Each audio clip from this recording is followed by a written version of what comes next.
ইউসুফ আলাইহিস সালামের বাইরা যে কত বড় জ্ঞানী ছিল, জ্ঞানী হওয়ার পরেও তারা যে বোকা ছিল, এই পরিচয়টা দিতে আমি আপনাদেরকে আজকে এই ঘটনা শোনাচ্ছি। এত জ্ঞানী ছিল যার জ্ঞানের পরিধি অনেক বেশি।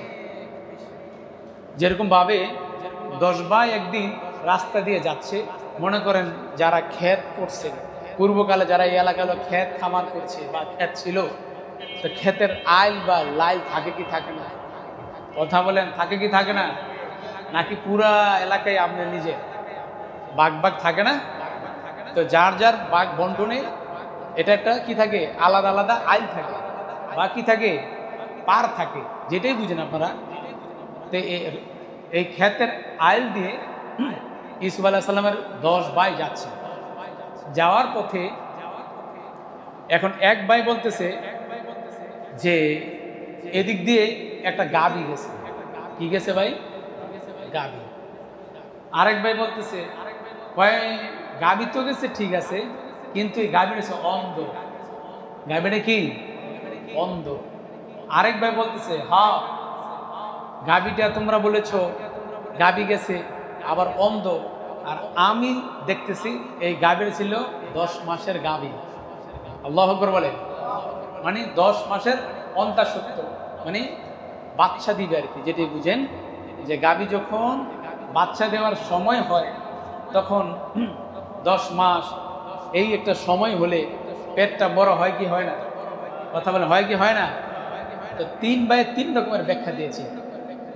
এই 3 ভাই যখন বলল যে এই গাভীটার 3টা হালত, 1 নাম্বার হচ্ছে গাভী গিয়েছে, 2 নাম্বার হলো গাভীটা ছিল অন্ধ, 3 নাম্বার হলো গাভীটা ছিল 10 মাসের অন্তঃসত্ত্বা, মানে পেটে বাচ্চা ছিল। ঘটনাক্রমে 10 ভাইয়েরই গল্পগুলা, কথাগুলা পিছনে এক লোক শুনতেছে, আর ঘটনাক্রমে ওই ব্যক্তির গাভী হারিয়েছে। আল্লাহু আকবার বলেন।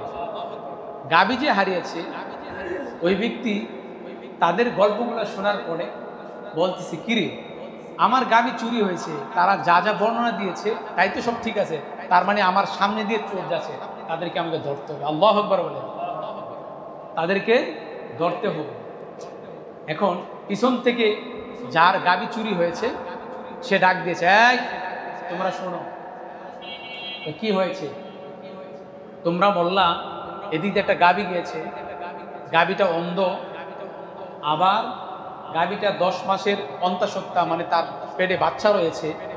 এই 3টা বর্ণনা দিয়েছ, এই 3টা বর্ণনা আমার গাভীর মধ্যে রয়েছে। এখন আমার গাভী কোথায় তোমরা বলো? তোমরা হচ্ছে চোর, সারাকা, মানে তোমরা হচ্ছে চোর। সারাকা মানে হচ্ছে চোর।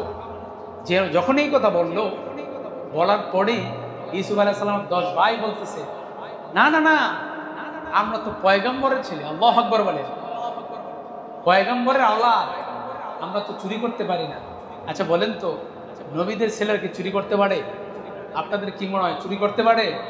আর একজন সাদা কথার কথা একজন আলেমের ছেলে কি চুরি করতে পারে? কথা বুঝেন না, পারে? নবীর ছেলে তো বলতেছে, না না না, আমরা পয়গম্বরের আওলাদ, আমরা পয়গম্বরের ছেলে, আমরা চুরি করতে পারি না। হয় না, তোমাদেরকে বাদশার দরবার নিয়ে যেতে হবে। এখন তৎকালে বাচ্চা ছিল আজিজে মিসর। আমরা যারা শুরু থেকে তাফসিরে ছিলাম তারা নামটা মুখস্থ আছে। তৎকালে বাচ্চা ছিল আজিজে মিসর। এরপরে যে বাচ্চা ছিল, এই বাচ্চার দরবারে তাদেরকে নিয়ে যাওয়া হলো। নিয়ে যাওয়ার পরে এখন বাচ্চা বলতেছে, যেহেতু তোমরা আসছো, তো মেহমানকে মেহমানদের করা দরকার আছে কি আসে না?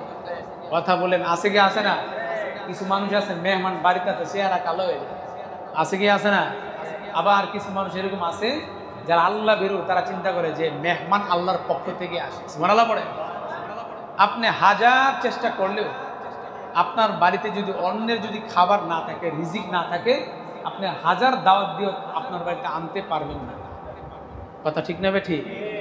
দেখেন, এমনও ভাই আছে মা বাবা মারা যাওয়ার পরে বোনদেরকে তো দাওয়াত দেয়ই না। এরকম আছে কি আসে না? আসে কি মানে দাওয়াতের উসিলা দিয়ে আসে সম্পত্তি নেওয়ার জন্য, সম্পত্তি নেওয়ার জন্য। এরকম ভাই বলার মতো আছে কি আসে না? বহুত ভাই আছে, বহুত ভাই আছে বোনদেরকে ঠকায়।